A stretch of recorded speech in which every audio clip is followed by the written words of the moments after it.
నమస్తే welcome to city 24/7 top debate నేను సురేష్. మద్యం కుంభకోణం అనూహ్యం మలుపు తిరగబోతోందా?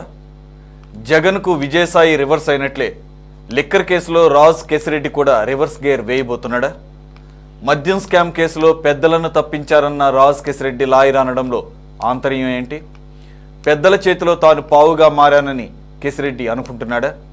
మద్యం కుంభకోణం కేసులో రాజ్ కేసిరెడ్డి అప్రూవర్గా మారతారా? ముందుగా ఈరోజు ఎంసంపై డిబేట్లో పార్టిసిపేట్ చేస్తున్నారు తెలుగుదేశం పార్టీ అధికార ప్రతినిధి మోకా ఆనంద్ సాగర్ గారు. నమస్తే అండి, వెల్కమ్. అలాగే వైసీపీ స్టేట్ యూత్ జనరల్ సెక్రటరీగా ఉన్నటువంటి కారుమంచి రమేష్ గారు. నమస్తే, వెల్కమ్. కాంగ్రెస్ అధికార ప్రతినిధి అలాగే స్టేట్ మైనారిటీ అబ్జర్వర్గా ఉన్నటువంటి షేక్ బాజీ గారు కూడా జాయిన్ అయ్యారు. నమస్తే సార్, వెల్కమ్. మరి కాసేపట్లో విశ్లేషకులు మస్తాన్ గారు కూడా జాయిన్ అవుతారు. రమేష్ గారు, ఈరోజు లిక్కర్ కేసులో అక్యూజ్డ్ A1గా ఉన్నటువంటి రాజ్ కేసిరెడ్డి అలియాస్ కేసిరెడ్డి రాజశేఖర్ రెడ్డి తరపున లాయర్ అనుదీప్ బయటకు వచ్చిన తర్వాత కాసేపు మీడియాతో మాట్లాడినట్లుగా వార్తలు వచ్చాయి. అందులో భాగంగా కోర్టుకి దీంట్లో A1గా కేసిరెడ్డిని అన్యాయంగా ఇరికించారు, పెద్దలను తప్పించారు అని చెప్పేసి మాట్లాడటంలో ఆయన అంతరార్థం ఏమై ఉండొచ్చు అంటే, ఇక్కడ లిక్కర్ స్కామ్ జరగటం లేదు అని అంటం లేదు. లిక్కర్ స్కామ్లో పెద్దలను తప్పించారు అంటే స్కామ్ జరిగింది, కానీ నా క్లయింట్ యొక్క పాత్ర చాలా పరిమితమైంది, దీంట్లో అసలు వ్యక్తుల్ని అసలు దోషుల్ని పెద్దవాళ్ళను తప్పించారు అని అంటే దీని అర్థం స్కామ్ జరిగింది కాబట్టి, కానీ దీనిలో కొంతమందిని కావాలనే పక్కన పెడుతున్నారని అర్థం వచ్చేటట్టుగా మాట్లాడుతున్నారు. మరి మొదట్లో విజయసాయిరెడ్డి, ఇప్పుడు కేసిరెడ్డి రాజశేఖర్ రెడ్డి. యాక్చువల్గా విజయసాయిరెడ్డి ఏమన్నాడు, కర్త కర్మక్రియ కేసిరెడ్డి రాజశేఖర్ రెడ్డి, అప్పటికి ఇంకా ఆయన అరెస్ట్ కాలేదు కాబట్టి ఆయన అరెస్ట్ చేస్తే మొత్తం ఆయన కనుక అదుపులోకి తీసుకుంటే మొత్తం అన్ని విషయాలు బయటకు వస్తాయని చెప్పేసి చెప్తున్నాడు. కానీ మధ్యలో మళ్ళీ ఇంకో మాట కూడా అన్నాడు ఆయన, వీరంతా కూడా సగమే చెప్తున్నారు, సగమే బట్టలు విప్పారు, మిగిలిన బట్టలు నేను విప్పుతాను, పూర్తిగా సహకరిస్తాను ఈ మద్యం కేసులో అని చెప్పేసి అటు విజయసాయిరెడ్డి గారు అంటున్నారు. ఇప్పుడు లేటెస్ట్గా కేసిరెడ్డి రాజశేఖర్ రెడ్డి తరపు లాయర్ ద్వారా ఇది ఇంకాస్త డీప్గా వెళ్లాల్సిన అవసరం ఉంది, నేను కాదు అని చెప్పేసి A1గా ఉన్న అతను చెప్పడాన్ని బట్టి అలా చూడాలి. మరి స్కామ్ జరిగిందని ఒప్పుకున్నట్లేగా ఇక్కడ. సురేష్ గారు, మీకు ప్యానల్లో ఉన్న సభ్యులకు అలాగే సిటీ 24/7 వీక్షకులందరికీ కూడా గుడ్ ఈవినింగ్ అండి. ఇప్పుడు మీరు చూసింది ఈనాడు పత్రికలో వచ్చిన వార్త మాత్రమే. ఎక్కడా కూడా మనం ఒక వీడియో బయట కానీ లేదా వాళ్ళ లాయర్ మాట్లాడినట్టుగా మనం ఎక్కడా కూడా ఒక వీడియో బయట అనేది కూడా మనం ఎక్కడా చూడలే. ఈనాడు పత్రిక కానీ ఆంధ్రజ్యోతి పత్రిక కానీ వాళ్ళ ఇష్టం, ఏది కావాలనుకుంటే అది రాసేసుకుంటారు వాళ్ళు. ఆ లాయర్ గారు చెప్పినా చెప్పకపోయినా ఆయన రాసేస్తారు. ఇప్పుడు రాజ్ కేసిరెడ్డి అనే వ్యక్తి దాంట్లో చిన్న పాత్ర, అసలు పెద్దలను తప్పించారు అని ఒక లాయర్, అతను ఒక ఎవరైతే A1గా ఉన్న సంబంధించిన వ్యక్తికి సంబంధించిన లాయర్ చెప్తున్నాడు అంటే ఇతను ఒప్పుకుంటున్నట్టే కదా. రాజ్ కేసిరెడ్డి ముద్దాయి అని చెప్పి ఆ లాయర్ ఒప్పుకుంటున్నట్టే కదా. ఏ లాయర్ అయినా సరే తన క్లయింట్ గురించి అతను ముద్దాయి అని చెప్పి ఒప్పుకుంటాడా? ఎట్టి పరిస్థితుల్లో కూడా ఏ లాయరు, నాకు తెలిసి ఇప్పటివరకు భారతదేశంలో ఉన్న ఏ ఒక్క లాయరు కూడా తన క్లయింటే ముద్దాయి అని చెప్పిన దాఖలాలు నేనైతే అక్కడ చూడలా. ఇది కొత్తగా ఏంటంటే ఈనాడు వారి పైత్యం, పచ్చ పైత్యం అలాగే ఉంటుంది కాబట్టి వాళ్ళు అలాగే రాస్తారు, దాన్ని నమ్మవలసిన అవసరం లేదు. మొట్టమొదటి నుండి కూడా ఏదైతే చెబుతున్నామో ఎక్కడా కూడా మద్యం దాంట్లో స్కామ్ అనేది జరగలేదు అనేది అందరం వైఎస్ఆర్ కాంగ్రెస్ పార్టీ ముక్త కంఠంతో చెబుతున్న మాట. ఎందుకు చెబుతున్నామంటే మీకు చాలాసార్లు మన గత డిబేట్లలో కూడా చెప్పుకోవడం జరిగింది. ఈ రోజుకి కూడా ఈ స్కామ్ అయింది అని చెప్పి మొట్టమొదట సిఐడి వాళ్ళకి అప్పచెప్పారు. ఆ సిఐడి వాళ్ళు ఏమీ తేల్చలేకపోయారు. ఎప్పుడో సెప్టెంబర్లోనే ఈ కేసు కట్టడం జరిగింది, ఆగస్టు సెప్టెంబర్లో. అప్పుడు కూడా వాళ్ళు ఏది తేల్చలేకపోయారు. ఆ తర్వాత సిట్కి అప్పచెప్పారు. సిట్ ఇక చంద్రబాబు నాయుడు గారి ఇన్స్ట్రక్షన్స్ లేదు, రిటైర్ అయిపోయిన పోలీస్ ఆఫీసర్స్ ఇన్స్ట్రక్షన్స్ తోటి ఏ రకంగా అయితే రమేష్ గారు అసలు స్కామ్, మద్యం స్కామే జరగట్లేదని మీరు అంటున్నారు. సరే, మీరేదైతే పత్రికలు ఈనాడు ఆంధ్రజ్యోతి అంటున్నారో, మరి మీ వైసీపీకి అనుబంధంగా ఉన్నటువంటి సాక్షిలోనే ఈ ఈ మధ్యకాలంలో రాసినటువంటి దీంట్లో రీసెంట్గా I mean maybe yesterday or something ఏంటది మద్యం కేసుకు సంబంధించి ఇప్పుడు ఎవరెవరైతే అరెస్ట్ అయ్యారో వారందరూ కూడా టీడీపీకి సంబంధికులే, టీడీపీ సంబంధించిన వారేం చెప్పేసి రాయటం ద్వారా మరి మీరన్నా గంటాబద్ధంగా చెబుతున్నారు స్కామే లేదని. మరి అదే పత్రికలో స్కామ్లోనే ఇప్పుడు ఎవరైతే అరెస్ట్ అయ్యారో వాళ్ళంతా కూడా మరి టీడీపీకి అనుబంధంగా ఉన్న వాళ్ళు విజయసాయి రెడ్డి అంట, ఆఖరికి ఇప్పుడు చెప్పిన రాజ్ కేసిరెడ్డి కూడా టీడీపీకి సంబంధించిన వ్యక్తేనంట. మరి రకంగా రాస్తుంటే మరి ఎక్కడ రాలేదు సురేష్ గారు, అలా ఎక్కడ సాక్షిలో రాలేదు. ఎందుకంటే నేను రోజు సాక్షి నాకు వస్తుంది, నేను చూస్తూ ఉంటాను కాబట్టి చెప్తున్నా. అలాగా ఎక్కడా సాక్షిలో రాలా.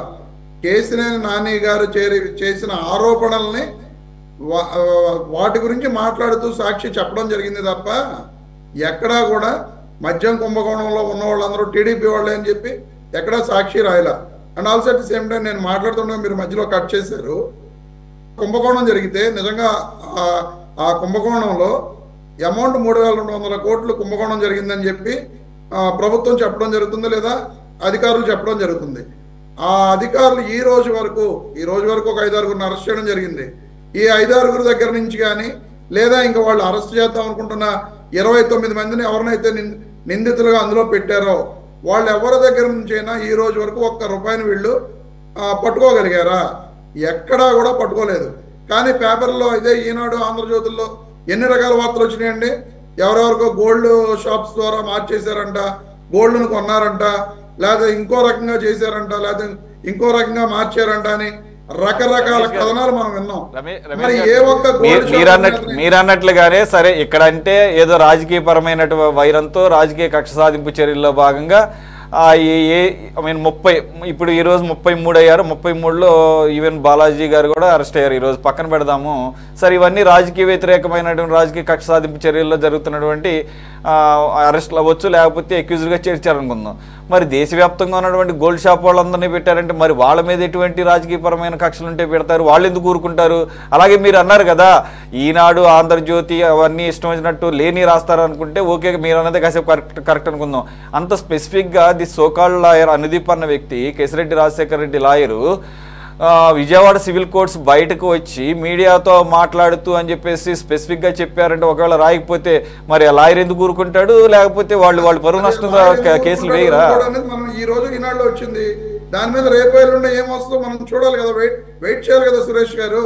మీరు డిబేట్ పెట్టారు కాబట్టి అది, ఎందుకంటే మనం నిజంగా ఒక వీడియో బయట ఉందనుకోండి, అతను మాట్లాడుతున్నట్టుగా ఎక్కడైనా ఒక వీడియో బయట ఉంటే ఖచ్చితంగా అతను రాజకేశ్వర రెడ్డిని కూడా ముద్దాయం చేస్తున్నట్టే మద్యం కుంభకోణం జరిగిందని ఒప్పుకుంటున్నట్లే, నేనేం కాదంటలేదు అప్పుడు.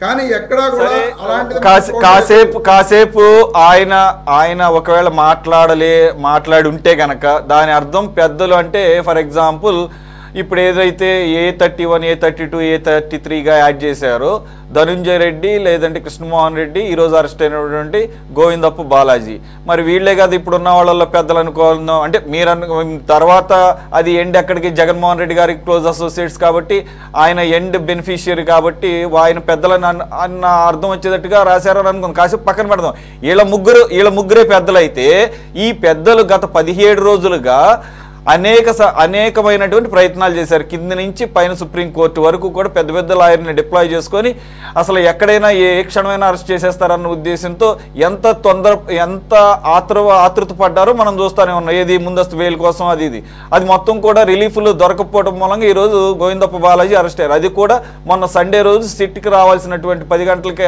హాజరవ్వాల్సింది అబ్స్కాండ్ చేశారు కాబట్టి.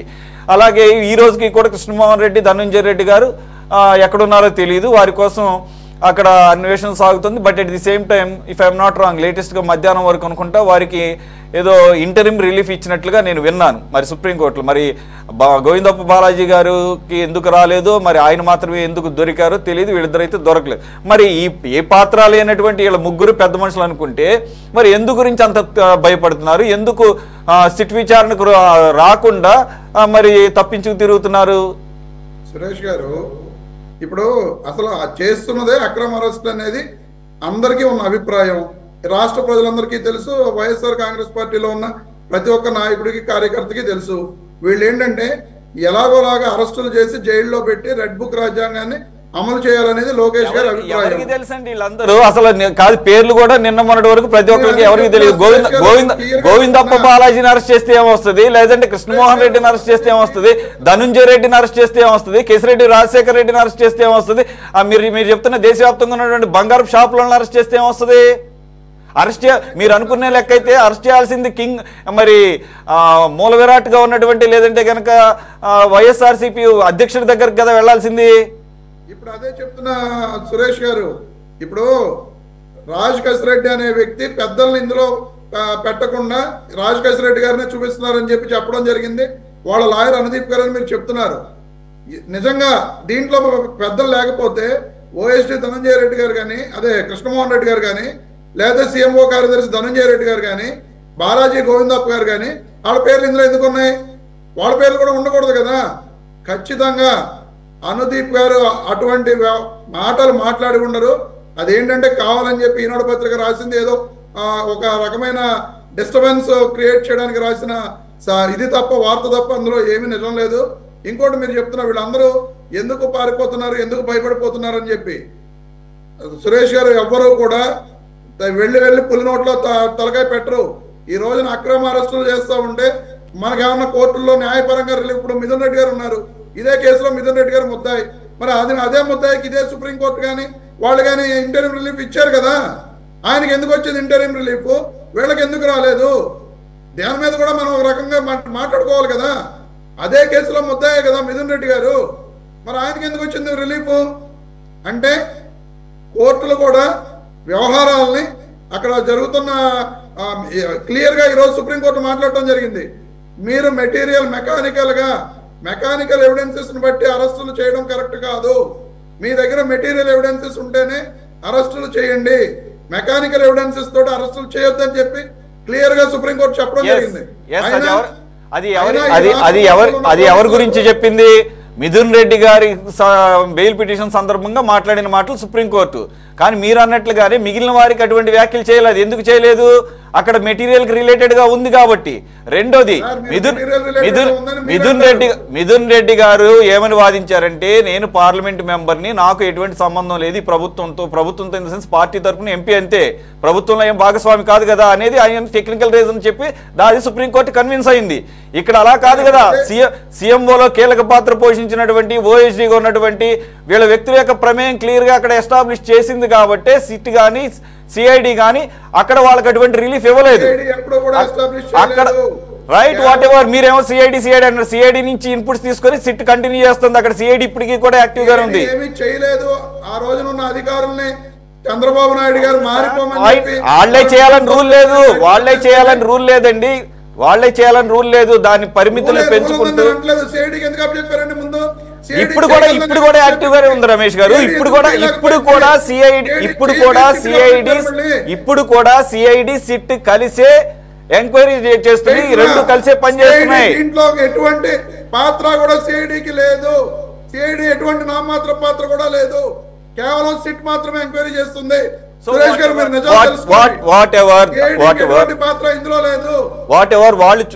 వాళ్ళు ఇచ్చినటువంటి మెటీరియల్ కు అనుగుణంగానే వారికి ఇంటరిమ్ బెయిల్ ఇవ్వాలా, రిలీఫ్ ఇవ్వాలా లేదని సుప్రీంకోర్టు ఈ రోజు చేసిన వ్యాఖ్యలను బట్టి కూడా అర్థమవుతుంది. మిథున్ రెడ్డి గారు మీరు అన్నట్టుగా రిలీఫ్ ఇంతకు ముందు ఇచ్చినటువంటి రిలీఫ్ ని క్యాన్సిల్ చేస్తూ హైకోర్టు ఇచ్చినటువంటి ఏదైతే బెయిల్ పిటిషన్ కొట్టేసిందో దాన్ని రివర్స్ చేసి 4 weeks లో విచారణ చేయమంది. At the same time state government కి ఈ లోపల తొందరపడి అరెస్ట్ చేయవద్దని చెప్పింది. మీరు అన్నటువంటి వ్యాఖ్యలు చేసింది కాదంటలా.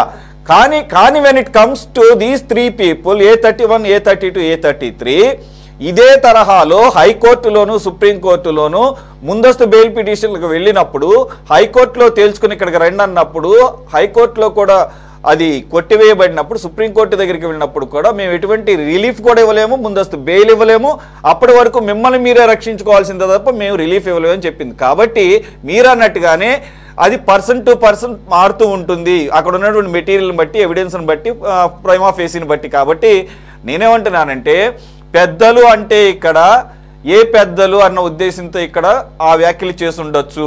ఆ పెద్దలు సీఎంఓకి దగ్గరగా ఉన్నటువంటి ఈ పెద్దల గురించేనా, లేదంటే ఎండ్ బెనిఫిషియరీ అని చెప్పబడుతున్నటువంటి జగన్మోహన్ రెడ్డి గారి దగ్గర గురించా, లేదంటే ఈ రాజకేశ్వర రెడ్డి అన్న వ్యక్తి ఏమన్నా అయినప్పుడు మరి ఆ పెద్దలన్న వాళ్ళని ఏ నంబర్లో పెట్టాలి అనేది ఇక్కడ $1 మిలియన్ క్వశ్చన్. నేను అదే చెప్తున్నా సురేష్ గారు, నిజంగా రాజకేశ్వర రెడ్డి గారి యొక్క లాయర్ అనుదీప్ గారు కనుక ఆ విధంగా మాట్లాడి ఉండుంటే ఖచ్చితంగా ఆ పెద్దలు ఎవరో చెప్పవలసిన బాధ్యత ఆ లాయర్ గారికి, ఆ రాజకేశ్వర రెడ్డి గారికి ఉంటుంది కదా. దానికి మేమెవరు వైఎస్ఆర్ కాంగ్రెస్ పార్టీలో ఉన్న పెద్దలు కానీ వాళ్ళు కానీ బాధ్యులు కాదు. ఇప్పుడు పెద్దలను తప్పించారు అని మాట్లాడారు అని చెప్పి మీరు చెప్తున్నారు. ఆ పెద్దల పేర్లు చెప్పవలసిన బాధ్యత ఆ అనుదీప్ గారిది. ముందు అనుదీప్ గారిని అరెస్ట్ చేసి లోపలేసి ఆ పెద్దలు ఎవరో చెప్పు అని చెప్పి మనం మాట్లాడుకున్నంత ఈజీగా అక్కడ ఉండదు. అయితే అతను బయటకు వచ్చి కూడా అదే కథనంలో అన్ని వివరాలు చెప్పలేదు. ఈ ఏవైతే ఎంతవరకు పరిమితులు ఉంటాయో అంతవరకు మాత్రమే కేసుకు సంబంధించినటువంటి లీడ్స్ ఇచ్చారనేది ఆ కథనం యొక్క సారాంశం. సరే, లెట్ ఇట్ బి. మొత్తానికైతే ఈరోజు ఈ గోవిందప్ప బాలాజీ అరెస్ట్ అనేది మాత్రం దీంట్లో ఒక మేజర్ డెవలప్మెంట్గా చూసుకోవాలి. మోకానంద్ సాగర్ గారు, గోవిందప్ప బాలాజీ దొరికారు, కృష్ణమోహన్ రెడ్డి, ధనుంజయ రెడ్డి దొరకల. ఒక పక్కనేమో వాళ్ళు ఆల్రెడీ దేశం దాటేశారు అని చెప్పేసి అంటున్నారు, లేదు ఎల్ఓసి లుకౌట్ సర్క్యులర్స్ జారీ చేసామంటున్నారు. ఒక పక్కన వాళ్ళ తరపున లాయర్లు సుప్రీంకోర్టు వరకు రోజుకొక బెయిల్ పిటిషన్లు, రిలీఫ్ పిటిషన్లు వేసుకుంటూ పోతున్నారు. మరి మీరేం చేస్తున్నట్లు? అక్కడ రిలీఫ్లు రావట్లేదు, మధ్యంతర బెయిల్ రావట్లేదు. గోవిందప్ప బాలాజీ గారు మైసూర్లో ఉన్నారని చెప్పేసి తెలిసి అరెస్ట్ చేసామంటున్నారు, తీసుకొస్తున్నాం అంటున్నారు Vijayawada. Whatever Dhanunjaya Reddy and Krishnamohan Reddy అంటే వారు కొద్దిగా ఐఏఎస్ ఆఫీసర్లు అని చెప్పేసి కొన్ని ఆరోపణలు కూడా ఉన్నాయి. అసలు వాసుదేవరెడ్డి గారు ఏమైపోయాడు? ఆయన క్వశ్చన్ చేసి వదిలేశారా? అంటే ఆయన సెంట్రల్ సర్వీస్ నుంచి వచ్చారు కాబట్టి ఆయన ఏదో ఈ ఎంక్వైరీకి, ఈ సిట్ లిక్కర్ స్కామ్కి అనుకూలంగా లేదంటే కనుక సహకరించాడని చెప్పేసి ఆయన్ని నెమ్మదిగా తప్పించారని చెప్పేసి ఆరోపణలు వస్తున్నాయి. అలాగే వీళ్ళిద్దరిని కూడా ఏమైనా తప్పించే కార్యక్రమాలు ఏమైనా జరుగుతున్నాయి, లేకపోతే వాళ్ళతో ఏమన్నా దీనికి సంబంధించిన లీడ్స్ ఇస్తే కనుక వారిని కూడా వదిలేసేటటువంటి పరిస్థితులు ఏమైనా కనబడుతున్నాయి? సార్, మీకు ప్యానెల్లో ఉన్నటువంటి పెద్దలకి హృదయపూర్వక నమస్కారం. ముంజేతి కంకణానికి అర్థం ఎందుకని ఒక సామెత. మద్యం స్కామ్ అనేది 5 సంవత్సరాలు యథేచ్ఛగా వైసీపీ అధికారంలో ప్రభుత్వమే నిర్వహించినటువంటి పెద్ద కుంభకోణం, అది పెద్ద స్కామ్. అది దాని గురించి చర్చోపచర్చలు ఏం అక్కర్లేదు. ఏ బ్రాందీ షాప్ దగ్గర నిలబడినా ప్రతి తాగుబోతు కూడా చెప్పగలరు దీని గురించి. ఇందులో మీరు అన్నారు ఎండ్ బెనిఫిషరీ ఎవరనేది. దీంట్లోనే కాదు, గత 5 ఏళ్ల వైసీపీ పాలనలో ఏ స్కీమ్ తీసుకున్నా అదొక స్కామ్. ఆ స్కామ్ కి ఎండ్ బెనిఫిషరీ జగన్మోహన్ రెడ్డి, నిస్సందేహంగా. సెకండ్ థాట్ లేదు ఇందులో. ఇంత పకడ్బందీగా ఓపెన్ గా ప్రభుత్వ కనుసన్నల్లో, ముఖ్యమంత్రి కనుసన్నల్లో జరిగినటువంటిదే ఈ లిక్కర్ స్కామ్. ఎవరి వాదన వాళ్ళు వినిపించుకుంటారు, సహజం కదా. మరి భారతీయ చట్టాలు అలా ఉన్నాయి, సహజ సిద్ధమైనటువంటి న్యాయ సూత్రాలు అలా చెప్తున్నాయి. కాబట్టి తప్పు చేసిన వాడు కూడా నేను చేయలేదనే దబాయిస్తాడు, వాదిస్తాడు, బయటపడాలని చూస్తాడు. కానీ ప్రతిదానికి కూడా ప్రభుత్వ యంత్రాంగం సమాధానం చెబుతుంది, సాక్ష్యాలు బయటపెడుతుంది. ఒక ఆగస్టు నాటికి దీనికి ఒక పరిపూర్ణత అనేది వస్తుంది. దొంగ ఎవరనేది తేలబోతుంది ఆగస్టు నాటికి. ఎవరికి ఎండ్ బెనిఫిషరీ ఎవరు, జగన్మోహన్ రెడ్డి పాత్ర ఏంటి దీంట్లో, ఆనాటి ముఖ్యమంత్రి చేసినటువంటి నిర్వాహకం ఏంటనేది తేటతెల్లం కాబోతుంది. ఏంటి సార్ ఆగస్టుకి ఏమన్నా ప్రత్యేకత ఉందా? ప్రత్యేకత అనేది కాదండి. It will take some time. మాకున్నటువంటి లెక్కలు, ప్రభుత్వం దగ్గర ఉన్నటువంటి ఆధారాలు అన్ని కోర్టు దగ్గర పెట్టడానికి, కోర్టు ఒక నిర్ణయం చెప్పడానికి డెఫినెట్ గా ఆ టైం నాకు గుర్తున్నంత వరకు ఆగస్టు నెల అనేది టీడీపీకి ఎప్పుడు కూడా అసైన్ చేయబడి ఉంటుంది. ఆగస్టు నెలలోనే అనేక సంక్షోభాలను ఎదుర్కొందని చెప్పేసి. అవునవును, అది కరెక్టే మీరు అన్నది, అది కరెక్టే. ఎన్టీ రామారావు గారు ఆగస్టు సంక్షోభాలు ఎదుర్కొన్నాడు ఆయన 2 సార్లు. కానీ చంద్రబాబు నాయుడు గారు వచ్చిన తర్వాత ఆగస్టు సంక్షోభాలు కాదు, ఏ సంక్షోభాలు లేవు. ఆయన సంక్షోభాలకి అతీతుడు చంద్రబాబు నాయుడు.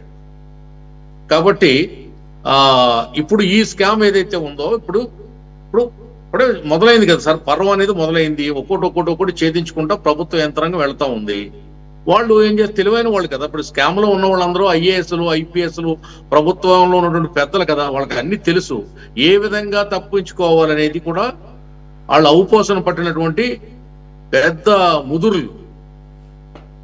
ఇంటికి సింహద్వారం ఎలా ఉంటుందో పారిద్వారం అలాగే ఉంటుంది, దొడ్డి ద్వారం అలాగే ఉంటుంది. అలాగా చట్టంలో ఒకళ్ళు మనం ఈ ద్వారం నుంచి వెళ్తే వాళ్ళు ఆ ద్వారం నుంచి బయటకు వెళ్ళిపోతారు. అందరికీ తెలిసిన విద్యలే ఇవన్నీ, అందులో వాళ్ళకి బాగా తెలిసిన విద్యలు. కానీ నిజమే కదండి. మద్యపానం నిషేధం చేస్తానని చెప్పిన మాట నిజం. సంసారాల్లో ఆడపడుచుల సంసారాలు కాపాడుతాను, రక్షిస్తాను, ఉద్ధరిస్తానని చెప్పిన మాట నిజం. ముఖ్యమంత్రి అవగానే మాట మార్చిన మాట నిజం. అంచెలంచెలుగా నిషేధం చేస్తాను, కోటీశ్వర్లకు మాత్రమే అందుబాటులో ఉంచుతాను, మద్యాన్ని స్టార్ హోటల్లో మాత్రం లభించేటట్టు చేస్తాను అని చెప్పిన మాట వాస్తవం. తర్వాత ప్రభుత్వమే 22 ఏవైతే డిస్టిలరీలు ఉన్నాయో దాన్ని హ్యాండ్ ఓవర్ చేసుకుంది. ఆ తర్వాత ఇంకో 40 డిస్టిలరీలు పెట్టింది. వాటి ద్వారా లిక్కర్ తయారు చేసింది, మందు అమ్మింది. ఇప్పుడు ఎలా అమ్ముతున్నారండి మందు? ఏదైతే ఏపీ బ్రోవరేజెస్ లిమిటెడ్ ఉందో దానికి డీడీ తీసి పంపుతున్నారు బ్రాందీ షాపు ఓనర్స్. వాళ్ళు దానికి సరిపడా మందు వీళ్ళకి పంపుతారు, డెలివరీ చేస్తారు. ఆ డబ్బంతా ప్రభుత్వ ఖజానాకి చెక్కుల రూపంలో డీడీల రూపంలో వెళ్తా ఉంది. మరి అప్పుడు ఏ రూపంలో ప్రభుత్వానికి డబ్బు ఎక్కడికి వెళ్ళిందండి? ఏ అకౌంట్కి వెళ్ళింది డబ్బు? 95,000 కోట్ల రూపాయలు మద్యం లావాదేవీలు వ్యాపారం జరిగితే కేవలం 690 కోట్లు మాత్రమే నగదు బదిలీ జరిగినట్టుగా ఇవాళ ప్రభుత్వ లెక్కలు చెప్తున్నాయి కదా. ఎక్కడ పోయింది 1000 కోట్లు? ఎవరు ఎండ్ బెనిఫిషియరీ? ఎవరు మూల విరాట్? ఎవరు? ఎక్కడ పోయింది? ఏ ప్యాలెస్ కు పోయింది డబ్బు అని అడుగుతున్నాం. ఏమన్నా డిజిటల్ పేమెంట్స్ ఏర్పాటు చేశారా? అరే గుమ్మడికాయకుంటే డిజిటల్ పేమెంట్ జరుగుతుంది సార్, అగ్గిపెట్టుకుంటే డిజిటల్ పేమెంట్ జరుగుతుందండి, మొక్కజొన్న పొత్తుకుంటే డిజిటల్ పేమెంట్ జరుగుతుందండి, సపోటా పండుకుంటే డిజిటల్ పేమెంట్ జరుగుతుందండి. అలాంటిది బ్రాందీ షాపుల్లో డిజిటల్ పేమెంట్ లేదు. దీన్ని ఏమంటారు? దీన్ని పారదర్శకత అంటారా? ట్రాన్స్పరెన్సీ అంటారా? ప్రభుత్వ చిత్తశుద్ధి అంటారా? నిజాయితీ అంటారా? నిక్కచ్చితనం అంటారా? దీన్ని దొంగతనం అనరా? దోపిడీ అనరా? స్కామ్ అనరా? వెనకేసుకోవడం అనరా? లూటీ చేయడం అనరా? దీన్ని ఎన్ని భాషలు చెప్తారండి? మన స్కిన్ కాపాడుకోవడానికి కూడా కరెక్ట్ గా ఉండాలి. కాబట్టి ప్రభుత్వ యంత్రాంగం మొత్తం కూపి లాగుతుంది. పారిపోయేవాళ్ళు పారిపోతున్నారు, దాక్కునేవాళ్ళు దాక్కుంటున్నారు, దొరికేవాళ్ళు దొరుకుతున్నారు. ఇవన్నీ ఒక లెవెల్కి రావడానికి ఇంకో 2-3 నెలలు టైం పడుతుంది. జూన్, జూలై, ఆగస్టు 15వ తారీఖు నాటికి లిక్కర్ స్కామ్ లో అసలు దొంగ ఎవరు, బిగ్ బాస్ ఎవరు, ఎండ్ బెనిఫిషరీ ఎవరు, మూల విరాట్ ఎవరు అనేది తేలబోతుంది, తేల్చబోతున్నాం. No doubt at all. Okay Anand sir. Baji garu, మనం అనేక సార్లు ఈ లిక్కర్ కుంభకోణం మీద డిబేట్లు పెట్టాం. ఈరోజు పెట్టడానికి కారణం ఏంటంటే కాసిరెడ్డి అఫ్ కోర్స్ రమేష్ గారు అంటున్నారు అది ఎంతవరకు నిజం అంటున్నారు. కానీ ఓకే, ఫర్ ఇన్స్టెన్స్ ఆయన మాట్లాడింది కనుక తీసుకుంటే అదేమి సత్యం దూరంగా అయితే లేదు. ఇప్పుడు ఆయనేమి మొత్తం డీటెయిల్స్ ఏం చెప్పలా, అసలైన వాళ్ళని పక్కన పెట్టారని చెప్పేసి. మరి ఏంటి రాజకేశ్ రెడ్డి ఏమన్నా నన్ను అనవసరంగా దీంట్లో మెయిన్ అక్యూజ్డ్ అని చెప్పేసి ఏమన్నా ఆ రకమైన ఆలోచనలో పడినట్టుగా భావించాలా? ఇకపోతే ఈ అరెస్టులను ఎలా చూడాలి? ఓన్లీ గోవిందప్ప బాలాజీ దొరకటం, సివిల్ సర్వెంట్స్కి ఉన్నటువంటి వీళ్ళిద్దరు ఇంకా దొరకకపోవటం, సివిల్ సర్వెంట్స్ పట్ల కూటమి ప్రభుత్వం యొక్క వైఖరి కూడా మనం చూస్తూ ఉన్నాం. వారిని ఏదో చూచాయిగా కాస్త విచారించడం, మళ్ళీ తర్వాత వాళ్ళ సర్వీసులకు వాళ్ళు వెళ్ళిపోవటం కూడా చూస్తూ ఉన్నాం మనం. ఫర్ ఎగ్జాంపుల్ దీనికి సంబంధించి వాసుదేవరెడ్డికి ఇప్పుడు ఆయన పని ఆయన చేసుకుంటున్నాడు. మరి ఎలా చూడాలి సార్ ఇది?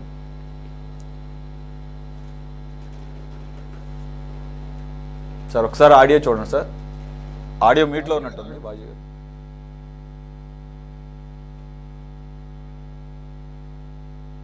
సురేష్ గారు వినిపిస్తుందండి? రైట్. సురేష్ గారు, ముందుగా మీకు అట్లాగే మన ఛానల్ వీక్షకులకి ప్యానల్ ఉన్న పెద్దలందరికీ కూడా శుభ సాయంత్రం. నేను రమేష్ గారిని సూటిగా అడుగుతా ఉన్నాను. అసలు లిక్కర్లో స్కామ్ ఏమీ జరగలేదు, చాలా పారదర్శకంగా మరి 2019 నుంచి 2024 వరకు లిక్కర్ అమ్మారు రాష్ట్రంలో. ఏం రమేష్ గారు, అదేనా మీ యొక్క అభిప్రాయం? ఇప్పుడు 5.5 కోట్ల మంది ప్రజలు అట్లాగే పక్కనున్న తెలంగాణ రాష్ట్రంలో లిక్కర్ దుకాణాల వాళ్ళకి, అట్లాగే పక్కన ఉన్న బెంగళూరులో ఉన్న లిక్కర్ దుకాణాల వాళ్ళకి, తమిళనాడు లిక్కర్ దుకాణాలు అందరికీ తెలుసు ఆంధ్రప్రదేశ్లో ఏం జరిగిందో. నేను ఒకటే సూటి ప్రశ్న, మీరు అసలు డిజిటల్ పేమెంట్లు ఎందుకు చేయలేదు? ఏం జరగలేదు, స్కామ్ జరగలేదు, హాయిగా చక్కగా పారదర్శకంగా అమ్మారు. అసలు రూపాయి కూడా ప్రభుత్వం కోల్పోలేదు, రాష్ట్రం నష్టపోలేదు, ప్రజలు ఎవరు చనిపోలా ఈ లిక్కర్, చీప్ లిక్కర్ తాగి. జగన్మోహన్ రెడ్డి గారు ప్రవేశపెట్టి లిక్కర్ తాగి ఒక్క మనిషి కూడా చనిపోలా ఈ రాష్ట్రంలో, అందరూ ఆరోగ్యంగా ఉన్నారు. నేను ఒకటే అడుగుతా ఉన్నాను, మీరు డిజిటల్ పేమెంట్స్ ఎందుకు నిలిపేశారు? క్యాష్ ఎందుకు తీసుకున్నారు? అట్లాగే మా ఇంటర్నేషనల్ బ్రాండ్స్ ఏదైతే ఉన్నాయో, విదేశీ మద్యం, ఇండియాలో తయారయ్యే విదేశీ మద్యాన్ని ఎందుకు నిషేధించారు? సమాధానం చెప్పండి. ఇవన్నీ కాదు, మీరు ఎట్లా చెప్పగలుగుతున్నారు ఏమి స్కామ్ జరగలేదు ఈ రాష్ట్రంలో, మద్యం హాయిగా ఏమి తెలియదు ప్రభుత్వానికి అని ఎలా చెప్పగలుగుతున్నారు? మీరు మీ మనస్సాక్షిని అడగండి. పార్టీ ఏదైనా కావచ్చు కాక, అక్కడ 40,000 మంది పైగా చనిపోయారు రాష్ట్రంలో, అమాయకులు, పాపం పేదలు, నిరుపేదలు, ఇంకా వేలాది మంది హాస్పిటల్లో కొట్టుమిట్టాడుతున్నారు. వాళ్ళ ఉసురు తగులుద్ది, డెఫినెట్ గా వాళ్ళ ఉసురు తగులుద్ది. తెగిపోయిన మంగళసూత్రాలు ఆడపడుతున్న ఉసురు తగిలి తీరుద్ది. ఎందుకంటే అబద్ధాలు ఆడతారు? ఘోరాతి ఘోరమైన విధానంలో మద్యం స్కామ్ జరిగింది. ప్రతి వారం లారీ డబ్బు ప్యాలెస్లకు చేరింది.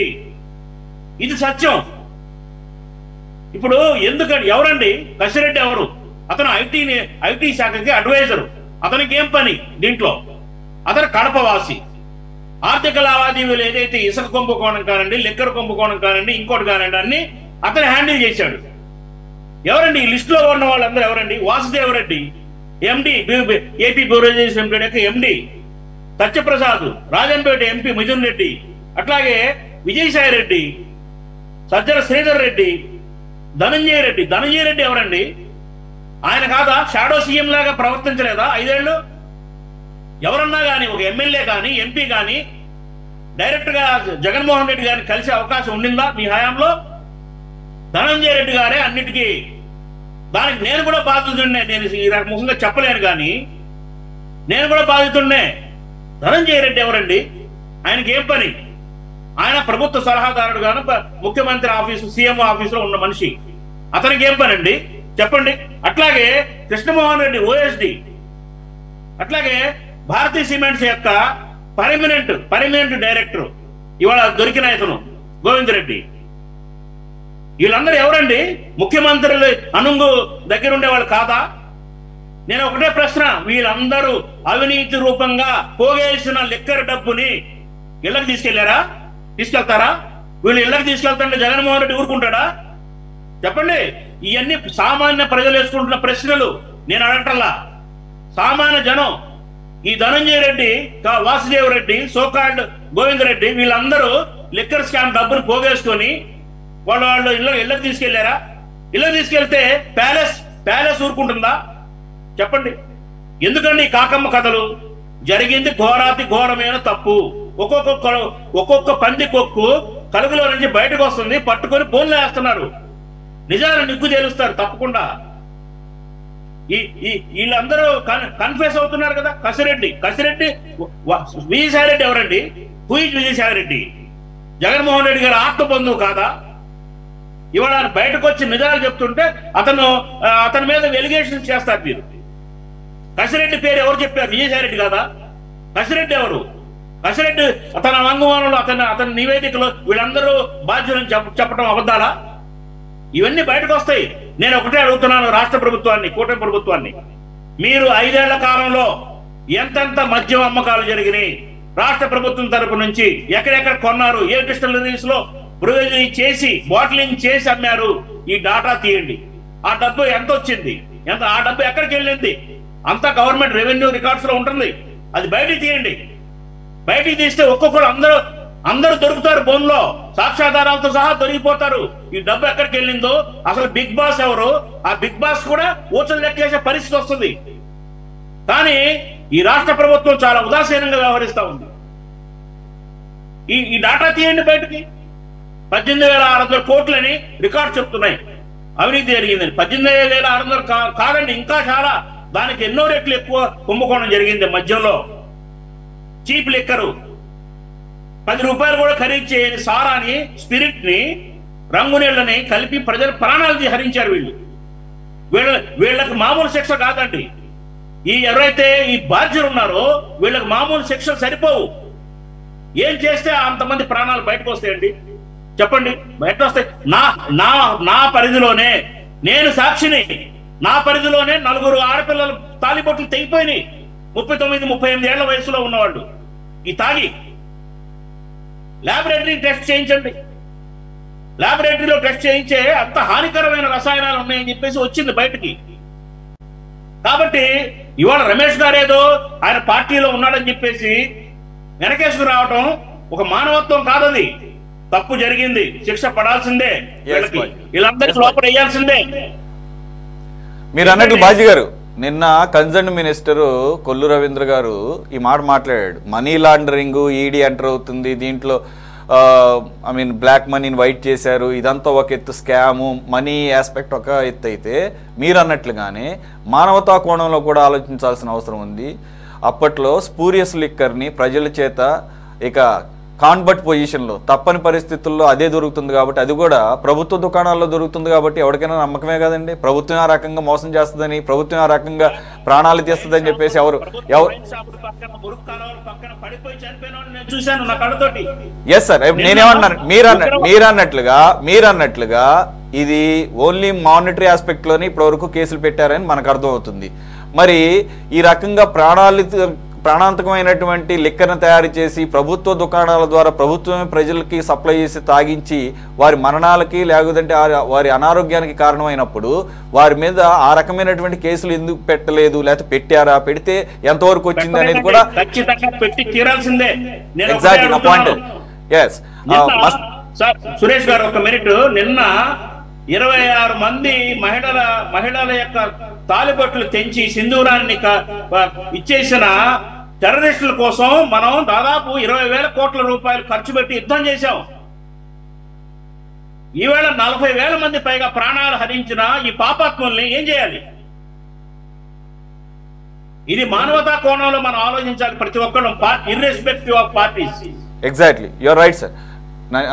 అందు గురించే ఈ యాంగిల్లో మనం అనేక సార్లు మన డిబేట్స్లోనే రైజ్ చేసాం. ఇప్పుడు కొల్లు రవీంద్ర గారు మాటల వరకు చెప్తున్నారు, కానీ నేనేమంటున్నానంటే ఆయన కన్సర్న్ మినిస్టర్గా ఉన్నారు కాబట్టి ఆ కోణంలో ఏ సెక్షన్లు ఉన్నాయి ఆ సెక్షన్ల కింద నమోదు చేశారు. 2 దాన్ని కల్ప్రిట్ చేయడానికి, ప్రూవ్ చేయడానికి ఆ 2019-24 మధ్య కాలంలో తయారు చేసినటువంటి డిస్టిలరీస్ అవ్వచ్చు, అవి తయారు చేసినటువంటి శాంపిల్స్ని కలెక్ట్ చేసి పెట్టారా, వాటిల్ని 1కి 2 ల్యాబొరేటరీస్కి పంపించి అవసరమైతే దేశవ్యాప్తంగా పేరున్నటువంటి ల్యాబొరేటరీస్కి పంపించి దాన్ని ఎస్టాబ్లిష్ చేయాల్సినటువంటి అవసరం ఉంటుంది. మస్తాన్ గారు ఆ యాంగిల్లో ఏమన్నా ఒక చిన్న విషయం చెప్పి కన్క్లూడ్ చేస్తాను.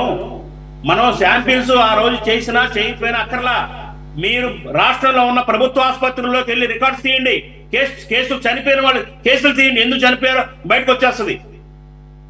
ఎందుకు చనిపోయారు, ఏ కారణంతో చనిపోయారు అనే రికార్డ్స్ ఇవాళకి ఉంటాయి గవర్నమెంట్ హాస్పిటల్స్ లో.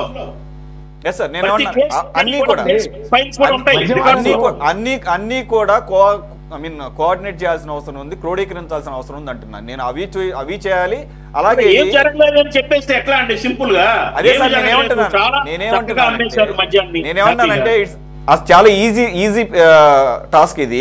ఇప్పటికీ కూడా పాత స్టాక్స్ ఉంటాయి, అప్పుడు డేట్స్ ఉంటాయి, మ్యానుఫ్యాక్చరింగ్ డేట్స్ ఉంటాయి, ఏ డిస్టిలరీ నుంచి అది బయటకు వచ్చిందో ఉంటుంది, అలాగే దాని లోపల ఏమేమి కలిపారో క్లియర్గా ఉంటుంది. దాన్ని ల్యాబొరేటరీస్కి పంపించి క్రాస్ చెక్ చేస్తే క్లారిటీ వచ్చేస్తుంది. మీరు అన్నట్లుగా మెడికల్ రికార్డ్స్తో కూడా క్రాస్ చెక్ చేస్తే అన్నిటికీ కూడా క్లారిటీ ఉంటుందని చెప్పేసి నేను అంటున్నాను. ఆ కోణంలో ప్రభుత్వం అసలు ఎక్కడా కూడా ఎప్పుడు కూడా వెళుతున్నట్టుగా క్లారిటీ ఇచ్చింది లేదు. ఎంతకీ చూడు మద్యం కుంభకోణం, ఆ నిందితులు ఈ నిందితులు వాళ్ళని పట్టుకుని ఇళ్ళని క్వశ్చన్ చేసామనేదే తప్ప ఆ యాంగిల్లో ప్రభుత్వం ఎందుకు గురించి, ఎందుకంటే కొల్లు రవీంద్ర గారు ఆ విషయం చెప్పారు కాబట్టి మళ్ళీ మళ్ళీ ఆ ప్రస్తావన చేయాల్సి వస్తుంది. మస్తాన్ గారు మీకేమన్నా ఇన్పుట్స్ ఉన్నాయా ఆ రకంగా? సార్ ఇప్పుడు గుడ్ ఈవినింగ్ అండి, ప్యానెల్లో ఉన్న పెద్దలకు, ఏపీ సిటీ 24 వీక్షకులకు మీకు కూడా. ఇక్కడ ప్రజల నుంచి సరే కుంభకోణం డబ్బులు అనేది కోర్టులో సిట్టేట్టు తెలుస్తుంది. నేను ప్రధానమైనవి కొన్ని ఉన్నాయి. ఏంటంటే అసలు ఇప్పుడు ఇందాక ఆనంద్ సాగర్ గారు అన్నట్టు గుమ్మడికాయ కొన్నా, సపోటాలు కొన్నా, లేకపోతే చివరికి పూలు కొన్నా కూడా డిజిటల్ పేమెంట్లు జరుగుతున్న రోజుల్లో ఎందుకు 98,230 కోట్ల రూపాయలు క్యాష్ గా జరిగింది? ఇది అడుగుతున్నారు, ప్రజలు అడుగుతున్నారు. ముందు ఎందుకు చేయాల్సి వచ్చింది? రెండోది, అసలు అంతర్జాతీయ బ్రాండ్లకు సంబంధించి మద్యం కంపెనీలు ఇక్కడ ఆ 5 ఏళ్లలో ఎందుకు విక్రయాలు జరపలేకపోయారు? దాని వెనకున్న కారణం వాళ్ళన్నా చెప్పాలి. ఎందుకు మీకు ప్రభుత్వం అవునంతోలేదో ఆ జరిగింది ఏంటి, మిమ్మల్ని పిలిచి ఏమడిగారు వాళ్ళు అనేది చెప్పాలి. అదే ప్రభుత్వం వల్ల అప్పుడు ప్రభుత్వంలో ఉన్న వాళ్ళన్నా చెప్పాలి. రెండోది, అసలు ఈ మొత్తం మద్యం కుంభకోణం జరిగినప్పటి నుంచి చూస్తా ఉన్నారు కదా సార్ సురేష్ గారు, ఇప్పుడు చూస్తా ఉన్నారు కదా, దానిలో ఏంటి అసలు నారాయణ స్వామి గారు ఎక్కడండి? ఎక్సైజ్ శాఖ మంత్రి గారు అసలు వాస్తవాలు చెప్పాలి బయటకు వచ్చి. అసలు ఈ మొత్తం వ్యవహారంలో కసిరెడ్డి గారు అంటున్నారు, విజయసాయి రెడ్డి గారు అంటున్నారు, గోవింద్ రెడ్డి బాలాజీ గారు అంటున్నారు, కృష్ణమోహన్ రెడ్డి గారు అంటున్నారు, ధనంజయ రెడ్డి గారు అంటున్నారు.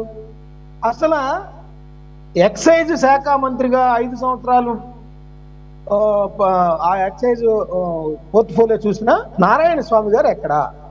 అసలు ఆయన లేకుండానే ఇట్లాంటి విధానపరమైన నిర్ణయాలు ఎలా తీసుకున్నారు? అసలు ఆయన లేకుండానే విజయసాయి రెడ్డి గారి ఇంట్లో మిథున్ రెడ్డి గారు, విజయసాయి రెడ్డి గారు అండ్ వాసుదేవ రెడ్డి గారు, కసిరెడ్డి గారు ఎట్లా మీట్ అయ్యారు? అంటే ఇక్కడ ఏమన్నా ఆయన పట్ల వివక్ష ప్రదర్శించారా ఏంటి? ఆయన మంత్రిగా ఆయన అట్లాంటి నిర్ణయాలు తీసుకోవడానికి ఆయన దగ్గర సమర్థత లేదా? అసలు ఆయన కూడా బయటకు వచ్చి చెప్పాలి. ఎక్సైజ్ శాఖ మినిస్టర్గా ఇది అసలు నిజంగా కుంభకోణం జరిగిందా లేదా, లేకపోతే జరిగింది జరగలేదు, అసలు ఆయన ఆ మీటింగ్లకి ఎందుకు అటెండ్ కాలేకపోయారు? ఎందుకని ఆయన గంగాధర నెల్లూరు అనే రిజర్వ్ కాన్స్టిట్యూన్సీ నుంచి ఎన్నికయ్యారు? ఆయన 5 సంవత్సరాల పాటు ఎక్సైజ్ మినిస్టర్గా ఉన్నారు. అసలు దర్యాప్తు సంస్థలు కూడా ఆయన పాత్రని ఎందుకు విస్మరించాయో అర్థం కావట్లేదు. ఆయనకు సంబంధించి అసలు ఏంటి ఆయన పాత్ర ఏంటి దీనిలో? ఒకటి. రెండోది ఏంటంటే కసిరెడ్డి గారు కానీ ఎవరైనా కానీ వీళ్ళందరూ కూడా సుప్రీంకోర్టు దగ్గరికి, హైకోర్టు దగ్గరికి వెళ్తున్నప్పుడు ఇప్పుడు ఆయన ఎవరో లాయర్ గారు వచ్చి బయట చెప్పారంటున్నారు, అసలు వీళ్ళన్నీ కూడా సంతకాలు పెట్టించారండి, మేము ఒప్పుకోవట్లేదని జడ్జిల దగ్గర అన్ని చెప్తా ఉన్నారు నిజాలు. ఇప్పుడు ఆ పెద్దలు ఎవరు అనేది ఆ జడ్జి గారి దగ్గర చెప్తే సరిపోయేది కదా. ఆ పెద్దల పేర్లు ఇట్లా ఉన్నారండి వాళ్ళు, మేము బయట చెప్పుకోలేము, విత్ ఇన్ ది 4 walls అయితే చెప్తామని ఆ జడ్జి గారి కన్నా చెప్పాల్సింది. బయటకు వచ్చి ప్రెస్ మీట్ ఎందుకు? అంటే ప్రెస్ మీట్ అనేది రాజకీయ ఎత్తుగడ. సో అది కాసేపు ప్రచారం జరిగితే కసిరెడ్డి గారి మీద ఇంకోటి. ఇప్పుడు మళ్ళీ కొత్తగా వైఎస్ఆర్సీపీ అందుకుంది ఏంటంటే, అసలు ఆయన వైఎస్ఆర్సీపీ ఎంపీగా పోటీ చేసి ఓడిపోయిన అభ్యర్థి కేశినేని నాని గారు ఉన్నారు. ఆయన జగన్ గారి యొక్క పరిపాలన ఎంత బాగుంది అనేది ఎన్నికల ముందు కూడా చెప్పారు. ఆయనకి వైసీపీలో కూడా జాయిన్ అయ్యారు. ఈ రోజు ఆయన ఏమంటున్నాడు, వైఎస్ఆర్సీపీ హయాంలో మద్యం కుంభకోణం జరిగింది, ఆ కుంభకోణంలో కేశినేని చిన్ని గారు కూడా పాత్రదారులు, కసిరెడ్డి గారు కూడా పాత్రదారులు అంటున్నారు. మరి ఆయనకి కేశినేని నాని గారికి అప్పుడు తెలిసినప్పుడు మద్యం కుంభకోణం అనేది ఆయనకు వచ్చి బయట చెప్పాలి. అంటే చిన్ని అనే ఆయన అప్పుడు ఇంకా రాజకీయ రంగంలో జస్ట్ ప్రచారాలు చేసుకుంటున్నాడు చెప్తే లేదు. మరి అసలు ఆ చిన్ని గారు ఎట్లా కుంభకోణంలో పాత్రదారులు, ఆయనకి ఎవరు సహకరించారు? వైఎస్ఆర్సీపీలో కుంభకోణం జరిగిందంటే ఇంకా ప్రభుత్వ పెద్దల పాత్ర ఎట్లా ఉంది? నాన్నగారికి కూడా తెలిసే ఉండొచ్చు కదా, వాటిని కూడా బయట పెట్టాల్సిన అవసరం ఉంది. ఒకటి, ఎక్సైజ్ మినిస్టర్ గారు చెప్పాలి బయటకు వచ్చి, విధానపరమైన నిర్ణయాలు, సమావేశాలు ఆయనకు తెలియకుండా ఎవరు నిర్వహించారు, అసలు ఆయనకి స్వేచ్ఛ ఉందా లేదా, ఆ నారాయణ స్వామి గారు ఏమైపోయారు? ఇంత పెద్ద ప్రజలకు సంబంధించిన ఆరోగ్యాలు కానీ ఆదాయానికి సంబంధించిన అంశం కానీ దీనిలో ఇమిడి ఉన్నప్పుడు ఆయన ఏమయ్యారు? అసలు ఆయన నిర్ణయాలు తీసుకున్నారా లేదా? నారాయణ స్వామి గారి పాత్రను ఎందుకు విస్మరిస్తున్నారు? ఈ అంశాలు కూడా ప్రజలు అడుగుతున్నారు. ప్రజలు అసలు ఏం జరుగుతుంది? 99,000 ఎందుకు చేశారంటే ఎవ్వరు సమాధానం చెప్పరు. అరే డిజిటల్ పేమెంట్ ఎందుకు చేయలేదా? మామూలు ఇన్కమ్ ట్యాక్స్ కూడా రారు, ఈడీ వాళ్ళు కూడా రారు, ఇన్కమ్ ట్యాక్స్ వెంటనే ప్రవేశించాలి కదా. ఇంత పెద్ద ఎత్తున వేల కోట్ల రూపాయలు జరుగుతున్నప్పుడు మీరు డిజిటల్ పేమెంట్ ఎందుకు చేయలేదు? క్యాష్ రూపంగా ఎందుకు చేశారు? మనం బ్యాంక్ వెళ్తే అంతా చెక్ ఇచ్చినా కూడా ఒప్పుకోరే వాళ్ళు. ఇంత మించిదే మీరు అకౌంట్ ఫర్ కావాలి, పలానా ఆన్లైన్లోనే జరగాలి, లేకపోతే నిఫ్ట్ ద్వారా జరగాలి, ఆర్టీఎస్ ద్వారా జరగాలి, ఇన్ని రకాల మామూలు బ్యాంకు వినియోగదారులు పెడతారే. మరి ఇంత పెద్ద ఎత్తున జరుగుతున్నప్పుడు ఇది పారదర్శకతకు లోపం కదా. ఖచ్చితంగా దీనిలో ఏదో కిక్ బ్యాక్స్ ఉంటాయి అనేది కదా, డిజిటల్ పేమెంట్లు జరగలేదంటే దానిలో కారణం అదే కదా. వీటికి సమాధానం ముందు చెప్పాలి, ఆ ఇన్కమ్ ట్యాక్స్ డిపార్ట్మెంట్ చెప్పాలి, ఈడీ చెప్పాలి. ఎందుకు వాళ్ళకేమన్నా ఇన్వాల్వ్ అయ్యారా దీనిలో, ఏంటి, ఎందుకు వాళ్ళు చర్య తీసుకోలేకపోయారు? ఆ మద్యం కంపెనీలకు సంబంధించి అంతర్జాతీయ బ్రాండ్లు అన్నీ కూడా ఆ 5 సంవత్సరాలు ఎందుకు మాయమైపోయాయి? ప్లస్ ఇంకోటి ఏంటంటే, ఇక్కడ ఇందాక నేను చెప్పేది ఏంటంటే అండి, వాళ్ళు మనం పత్రికల్లో వచ్చినప్పుడు చూసినా కూడా అవే డిస్టిలరీలు 2014, 19 ముందు ఏమన్నాయో 19, 24 మధ్య అవే డిస్టిలరీ అంటున్నారు. ఇక్కడ మరి ఇంకా నిజాలు ఎక్కడ బయటపడతాయి? వాళ్ళని అరెస్ట్ చేయలేరు కదా, ఒకటి. రెండోది ఏంటంటే, కొత్తగా ఒక నెల రోజుల నుంచి వైఎస్ఆర్సీపీ ఒక స్లోగన్ అందుకుంది. అసలు 2014 నుంచి 2019 మధ్య పెద్ద ఎత్తున కుంభకోణం జరిగింది. చంద్రబాబు నాయుడు గారు ఆయన సహచరులందరూ కూడా మద్యం కుంభకోణానికి పాల్పడ్డారని. మరి 5 ఏళ్ళు ఏం చేశారు? మరి ఆ స్కిల్ కుంభకోణం ఏదో జరిగిందన్నారు, అరెస్ట్ చేశారు కదా. మరి ఒక్కసారైనా ఎందుకు ఆ కేసులు పెట్టలేదు మీరు? ఈ రోజు మాత్రమే ఎందుకు మాట్లాడుతున్నారు? చంద్రబాబు నాయుడు గారు నిజంగా మద్యం కుంభకోణం పాల్పడి ఉంటే అది మీరు ఎన్నికల మేనిఫెస్టోలో పెట్టాలి. వచ్చిన తర్వాత అయినా ఆయన ఎవరైతే ఆ మద్యం కుంభకోణం 2014-19 మధ్య ఉన్నారో ఎందుకు ఉపేక్షించారు? మీరు వాళ్ళతో మిలాఖత్ అయ్యారా, లేకపోతే ఏంటి, ఏం జరిగింది? అది కూడా చెప్పాల్సిన అవసరం ఉంది. మేము మద్యం కుంభకోణం జరిగింది 2014, ఇవాళ కూడా చూసాను నేను పేపర్లో, వైఎస్ఆర్సీపీకి అనుకూలమైన పేపర్లో 14-19 మధ్య పెద్ద ఎత్తున మద్యం కుంభకోణం జరిగిందని చెప్తా ఉన్నారు. మరి జరిగినప్పుడు ఎందుకు కేసులు పెట్టలేదు మీరు వచ్చిన తర్వాత? మీరు రాజధానిలో క్విడ్ ప్రోకో జరిగిందని పెట్టారు, ఆ తర్వాత వాళ్ళకి సంబంధించి ముందే భూములు విషయాలు సమాచారం అందించారన్నారు, అవన్నీ కేసులు పెట్టారు. హైకోర్టు దాకా వెళ్ళిన, హైకోర్టు సుప్రీంకోర్టులో వీగిపోయింది. మరి మద్యం కుంభకోణం దగ్గర మాత్రం మీరు వాళ్ళని వదిలేశారు. ఏంటి అంటే, తర్వాత మేము మద్యం కుంభకోణం పాల్పడతాం కాబట్టి మేము ఇప్పుడు వదిలేస్తే అప్పుడు వదిలేస్తారని ఏమన్నా ఇద్దరు కలిసి మిలాఖత్ అయ్యారా ప్రజల సొమ్ము విషయంలో? లేదా ప్రజలకు సమాధానాలు చెప్పాలి. ఇవన్నీ కూడా ఎందుకు ఇప్పుడే ప్రచారం ప్రారంభిస్తున్నారు? ఖచ్చితంగా వీటికి సంబంధించి సిట్ ఏదో ఈ 4 రోజులు రాజకీయ ఎత్తుగడలుగా కాకుండా ఇన్ని వేల కోట్ల రూపాయలు, ఎందుకంటే ఆయన పార్లమెంట్లోనే చెప్పారు 18,000 కోట్ల రూపాయలు జరిగాయి, 4,000 కోట్ల రూపాయలు మనీ లాండరింగ్ జరిగిందని వాళ్ళ ఎంపీ చెప్పాడు. అసలు ఆ ఎంపీ కూడా 5 ఏళ్ళు వైఎస్ఆర్సీపీలోనే ఉన్నారు గతంలో కూడా. ఇట్లా అన్ని ఇన్వాల్వ్ అయి ఉన్న పరిస్థితిలో ఖచ్చితంగా దీని మీద ఏదో బురద జల్లేందుకు కాకుండా, ఇప్పుడు ఇందాక బాజీ గారు అన్నట్టు తేటతెల్లంగా ఎక్కడైతే కల్తీ జరిగిందని అన్నారో, ఎందుకంటే ఏలూరు దగ్గర జంగారెడ్డిగూడెంలో కూడా చనిపోయారనేది కూడా వచ్చింది చాలా మంది. ఏది మామూలుగా ఆరోగ్యపరంగా చనిపోయింది వేరు. ఇంకోటి ఏంటంటే, బాజీ గారు ఏమంటారంటే, ఎమ్మెల్సీ కేసులు కాకుండా అసలు ఎక్కడా కూడా రాయరండి మద్యం వల్ల చనిపోయాడని రాయరు. ఆయన లివర్ బాగోకు వచ్చాడు లేదా కడుపులో బాగోకు వచ్చాడని రాస్తారు తప్పితే ఈయన మద్యం సేవించి చనిపోయారనేది ఎక్కడ ఎమ్మెల్సీ కేసులో ఉండదు. సో అది నిరూపించలేరు, అది కష్టం. సో ఏదైనా ప్రజాధనం కనుక ఉంటే ఖచ్చితంగా ప్రభుత్వ ఖజానా సారా తాగితే చనిపోయారు తప్ప ప్రభుత్వ మద్యం తాగిన మూలంగా చనిపోలేదు. ఆయన ఎందుకంటే మా పక్కనే కాబట్టి తెలుసండి. జంగారెడ్డిగూడెంలో 40 మంది చచ్చిపోతే సారా తాగడం కారణంగా చనిపోయారు, అంతే తప్ప ప్రభుత్వ మద్యం తాగి చనిపోలేదు. మీరు చెక్ చేసుకోండి. సురేష్ గారు, తాగి చనిపోయారు అంటే నేననేది ఏంటంటే, ఎంతమంది చనిపోయినా మద్యం తాగి చనిపోయారని ప్రభుత్వంలో ఉన్న డాక్టర్ గారు రాయరు. ప్రభుత్వ మద్యం తాగి చనిపోలేదు, అది వస్తుంది కాబట్టి రాయరు. నాటు సారా తాగి చనిపోయారు జంగారెడ్డిగూడెంలో. ఎక్కడ చనిపోయారు? మీ ప్రభుత్వంలో చనిపోయారా? జంగారెడ్డిగూడెంలో. మా ప్రభుత్వంలోనే నేను చెప్తున్నా, సారా నిషేధించబడి ఉన్నది. వాళ్ళు దొంగ సారా కాచి ఆ దొంగ సారాని తాగారు కాబట్టి చనిపోయారు. అది కూడా లేదండి, చనిపోయారనేది ప్రభుత్వం మద్యం తాగి చనిపోలేదు. నాకు తెలిసినంత వరకు నిన్న కూడా ఇదే సమయంలో మన దగ్గర డిబేట్ జరిగినప్పుడు ఆ మద్య నిషేధ సంబంధించినటువంటి ఒక దానికి చైర్మన్ గా ఉన్నటువంటి లక్ష్మణ్ రెడ్డి గారు, జన విజ్ఞాన వేదిక, జన చైతన్య వేదిక రాష్ట్ర అధ్యక్షులు, ఆయన మన దగ్గర రెగ్యులర్ గా వస్తుంటారు. ఆయనే నిన్న క్లియర్ గా చెప్పారు, లక్ష్మణ్ రెడ్డి గారు మాట్లాడారు, క్లియర్ గా చెప్పారు. అవి సారాను కల్తీ కళ్ళు అని చెప్పేసి చెప్పడం జరిగింది. అయితే వినండి, ఒక్క నిమిషం. కల్తీ సారాలు కూడా ఎందుకు తయారు చేస్తారు? సరైన మద్యం దొరకనప్పుడే తయారు చేస్తారు. సరైన మద్యం దొరికితే సార్ ఇప్పుడు తయారు చేస్తున్నారు. మీరు రండి, మా కాన్స్టిట్యున్సీకి రండి, ఎంత సారా కావాలో మీకు చూపిస్తాను నేను. అదే సార్, ఒకటి ఎప్పుడైనా నేను ఇప్పుడేం జరగట్లేదని అంటలే, ఎప్పుడైనా కానీ అందుబాటు ధరల్లో లేనప్పుడు, సరైనటువంటి లిక్కర్ అందుబాటులో లేనప్పుడు దానికి ప్రత్యామ్నాయంగా తయారు చేస్తారని నాకున్నటువంటి నాలెడ్జ్. రెండోది, నిన్న ఆయన చెప్పిన దాని ప్రకారంగా సరే మీరు అన్నట్లుగానే కరెక్టే, ఓన్లీ అవి కల్తీ సారా, కల్తీ కళ్ళు తాకి చనిపోయారని చెప్పేసి చెప్పిన దానికి ఆయన నోటి ద్వారానే ఇదే వేదికగా లైవ్లో చెప్పారు సజ్జల గారు. అలాగే కాసేపటి తర్వాత మరో అధికారి ఫోన్ చేసి ప్రెస్ మీట్ పెట్టమంటే ఆయన నేను పెట్టను, ఇది మద్యం ఈ కల్తీ సారా అని కూడా చెప్పకండి, మామూలు న్యాచురల్ డెత్స్ అని చెప్పేసి చెప్పండి అని చెప్పేసి ప్రెస్ మీట్ పెట్టనంటే నా వల్ల కాదని చెప్పేసిన తర్వాత చెప్పి ఆయన పెట్టలేదట. తర్వాత 3 సంవత్సరాలకి ఆయన దానికి రిజైన్ చేసేసి బయటకు వచ్చేసారు. ఆయన ఎప్పుడు కూడా ప్రజా ఉద్యమాల్లో ఉన్న ఆయన, లెఫ్ట్ భావజాలంతో ఉన్నటువంటి ఆయన, ఇప్పుడు ప్రస్తుతం జనచైతన్య వేదిక ద్వారా అనేకమైనటువంటి ప్రోగ్రెసివ్ ఐడియాలజీ ఉన్నటువంటి కార్యక్రమాలు చేస్తున్నారు ఆయన చెప్పింది. కాబట్టి మీరు అన్నదానికే వద్దాం.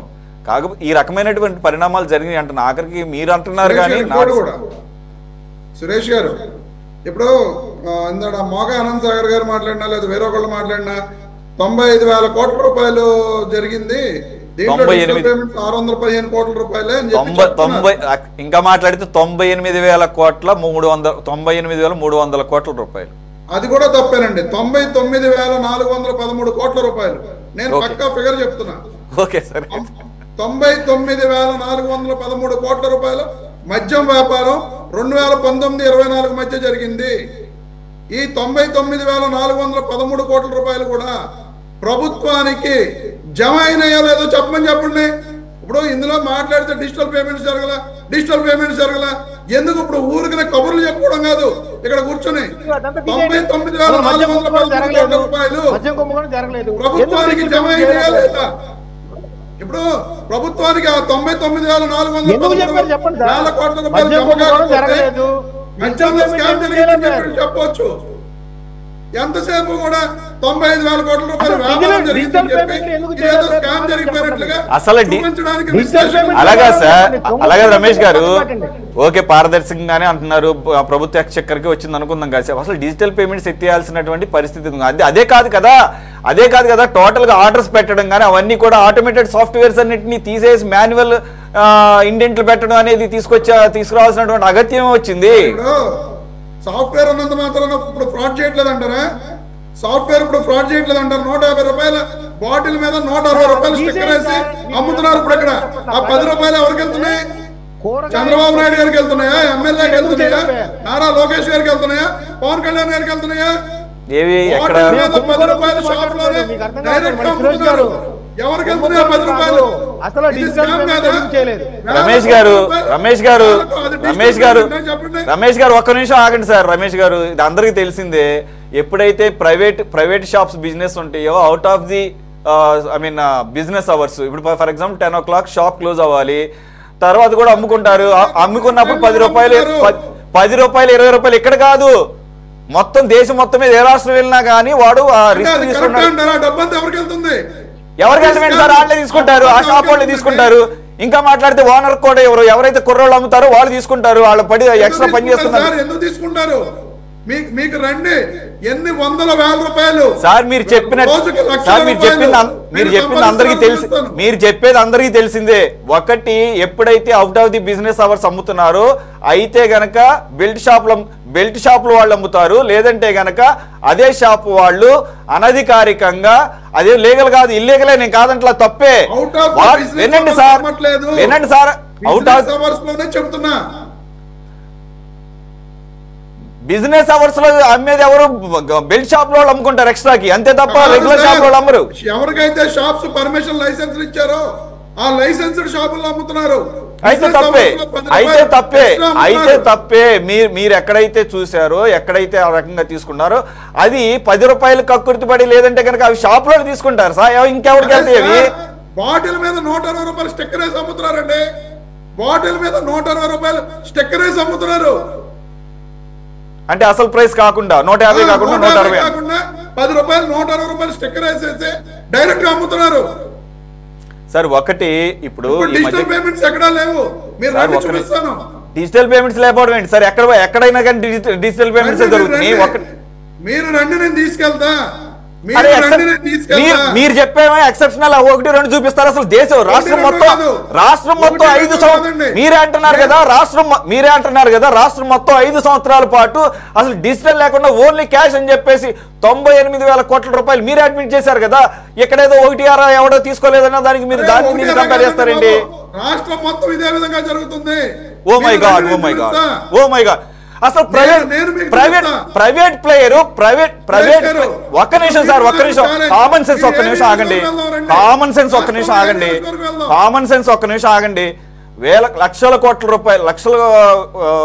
రూపాయల్లో ఏంటి ఆక్షన్ లో పాడుకున్నవాడు ప్రైవేట్ వాడు డిజిటల్ పెట్టకపోతే ఆడే నష్టపోతాడు. కస్టమర్ వేరే వాడికి వెళ్తాడు. అరే బాబు, ఎందుకు వెళ్తారు సార్? మీకు తెలియట్లేదు. మీరు ఏ నియోజకవర్గం వెళ్దాం రండి, మీరు చెప్పిన నియోజకవర్గం అక్కడ షాపుల దగ్గరికి వెళ్దాం. మీరే నిర్ణయం సురేష్ గారు. మీరు ఏ నియోజకవర్గం అంటే ఎక్సెప్షనల్ గా అక్కడక్కడ ఉంటాయి, నేను కాదంటలేదు. కొంతమంది క్రెడిట్ కార్డ్స్, డెబిట్ కార్డ్స్ కూడా. ఒక్క నిమిషం సార్ వినండి. వీటిలో కూడా ఒక్కొక్కళ్ళు క్రెడిట్ కార్డ్స్, డెబిట్ కార్డ్స్ కూడా యాక్సెప్ట్ చేస్తారు. ఇంకొకడు క్రెడిట్ కార్డ్స్, డెబిట్ కార్డ్స్ ఫ్రీగా కొట్టను, నేను దానికి 2% యాడ్ చేస్తానంటాడు. షాప్ వాడి ఇష్టం. ఇంకొకటి అంటాడు అసలు కార్డ్ సిస్టమ్ లేదు మా దగ్గర, ఓన్లీ ఫోన్ పేలు వీటి వరకే తీసుకుంటామని అంటాడు. వాడి ఇష్టం అది.